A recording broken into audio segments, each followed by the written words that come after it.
Tennessee-Alabama game that we spent half the podcast raving about on Saturday, still meaningful, but I've made the point that Tennessee has 3 distinct avenues to the playoff.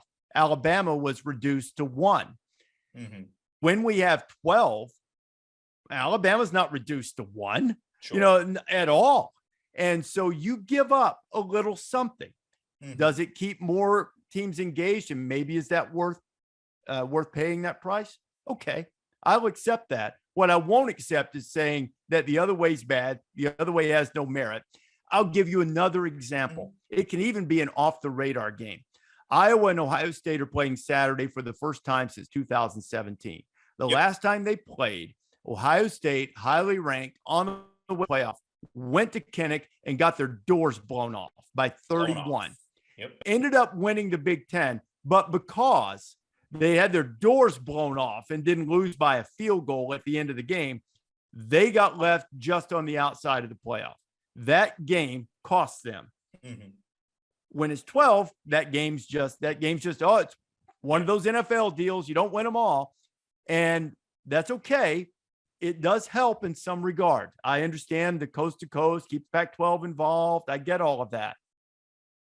But you lose something, and we're going to lose something. And whether people care about losing that, we'll find out. But I do think that there is some drama and gargantuan stakes out of nowhere that only college football has. I mean, that nobody thought that game in Kinnick Stadium in 2017 was going to determine the outcome of who's in the play, but it did. That's gone once we expand. Do you think we get people resting players in the conference title game? Man, I hope not. I hope not too. Yeah. Here's the thing. You know, we're in this game time decision world now, right? On game. Oh, he's going to be a game time decision. Well, if he's going to be a game time decision, you ain't playing him if what you're going to ultimately be judged on comes after that.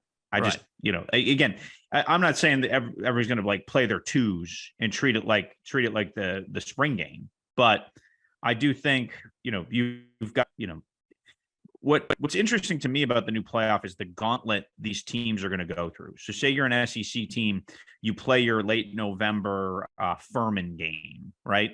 And then you go one huge rivalry game at the end of the year. So let's just say it's Auburn, Alabama. And then you play the SEC title game. And say you lose that, and then you play first round game at home against a really good team. Like you play K-State, right? Like in a 5 versus, I guess it'd be 5 versus 12, right? 5 versus 12 game. You play a team like K-State, or you're 6 and you play a good team, right? Yeah. Yeah. And then you go and you still have 3 games left, right? Is it 3 games?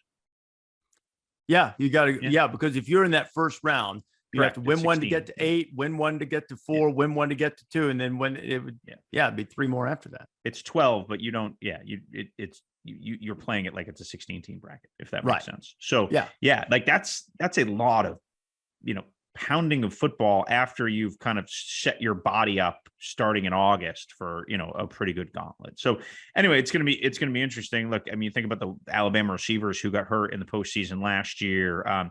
It just, again, there's a toll and a cost to everything. Like you said before, with that, gigantic November all stakes showdown having less all stakes. And it's where we are now. And does getting a big bucket of NIL money make that risk more worthwhile if you're putting your body, on the line? I do think that like any NFL, it's going to be interesting to see highly ranked NFL guys who aren't in the playoff if the percentage of participation in bowls continues to dwindle. Thanks for watching ESPN on YouTube. For live streaming sports and premium content, subscribe to ESPN+.